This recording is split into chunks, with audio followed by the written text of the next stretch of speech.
Top quality और consistent performance के लिए सिर्फ सिल्वर पंप नाम याद रखना। अस्पताल का हम जिक्र कर रहे थे, अस्पताल की पूरी बिल्डिंग तबाह हो गई है।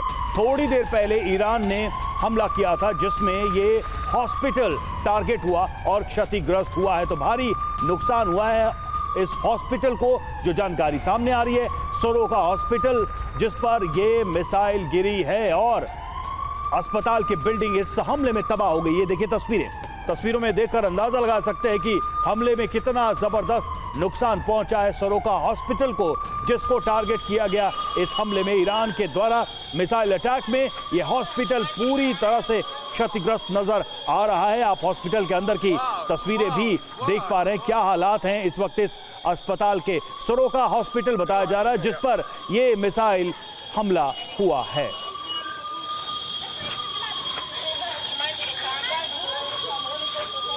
दो तस्वीरें हम आपको दिखा रहे हैं, एक तो आप देख रहे हैं कि हॉस्पिटल जब ये अटैक हुआ और दूसरा अंदर की तस्वीरें हम आपको दिखा रहे हैं हॉस्पिटल के अंदर की।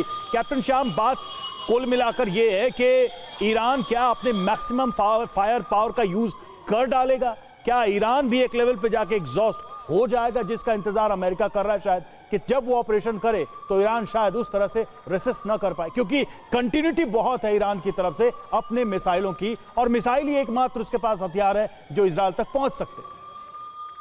हाँ रवि, बिल्कुल आप सही कह रहे हैं, धन्यवाद। और शनोवरुणा, फिर से मैं कहूंगा कि अभी युद्ध एक डेलिकेट सिचुएशन में इसलिए पहुंचा कि जहां से इजराइल ने शुरुआत की थी, हालांकि 100 मिसाइल मार के पिछले अप्रैल में खामेनी ने दिखा दिया था कि हम क्या करेंगे अगर तुम कुछ करोगे।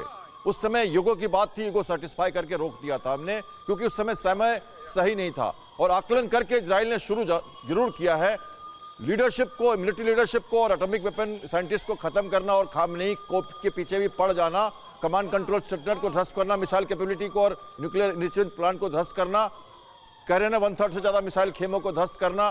करते करते अब युद्ध यहां पहुंच गया है जहां पर कि अब खामेनी ने अपनी कमान सेना की जो उनके कंट्रोल में थी उसे उन्होंने आर्मी को, आरजीसी को हैंडओवर कर दिया है, और उनके बेटे, वो 86 बरस के हैं, उनके बेटे अब सिचुएशन में आए हैं वो। सर, लेकिन मेरा सवाल यह है कि जब अमेरिका अटैक करेगा या अमेरिका जो योजना कर रहा है जी, तो उसके लिए क्या बचा होगा इजराइल के पास? अब ये मैं बात करना चाहता हूं कि एक स्टैंड बाय सिचुएशन डेवलप हो गया सिचुएशन रूम में अमेरिका के। वो लगातार मनोबल तोड़ रहे हैं और स्टैंड बाय सिचुएशन में है, वो चाहते नहीं कूदना, और वो इजराइल फिलहाल उस मूड में है कि वो एग्जॉस्ट करे किसी तरह से ईरान को, और इसलिए उसके बंकर में वो अपने को सुरक्षित मानता है। ये जो घटनाएं हो रही हैं आप देख रहे हो इजराइल में, इसको आपको सस्टेन करना ही पड़ेगा। सर, ये स्ट्रेटेजी जो है ये लेकिन अपने आप में बड़ी घातक साबित हो सकती है, क्योंकि ईरान कब एग्जॉस्ट होगा ये किसी को नहीं पता, और ईरान के जखीरे में कितनी मिसाइलें हैं ये भी किसी को नहीं पता। तो फिर कब एग्जॉस्ट होगा और कब ये तेल अवीव पर हमले रुकेंगे? जब पूरा तेल अवीव बर्बाद हो जाएगा तब क्या? तेल अवीव में अटैक के बाद की तस्वीर हम आपको दिखाना चाहेंगे। मिसाइल अटैक से तेल अवीव में देखिए कितना भारी नुकसान हुआ है। ये तस्वीरें अब गवाही दे रही हैं कि इजराइल को ईरान के ताज़ा हमलों में बड़ा नुकसान उठाना पड़ रहा है, बड़े नुकसान का सामना करना पड़ रहा है। ये देखिए एक और तस्वीर, एक और रिहायशी इलाका जो कि पूरी तरह से ऐसा लग रहा है कि बड़ी बड़ी इमारतें जमींदोज हो गई हैं। बड़ा नुकसान तेल अवीव के एक और इलाके में ईरानी हमलों के बाद।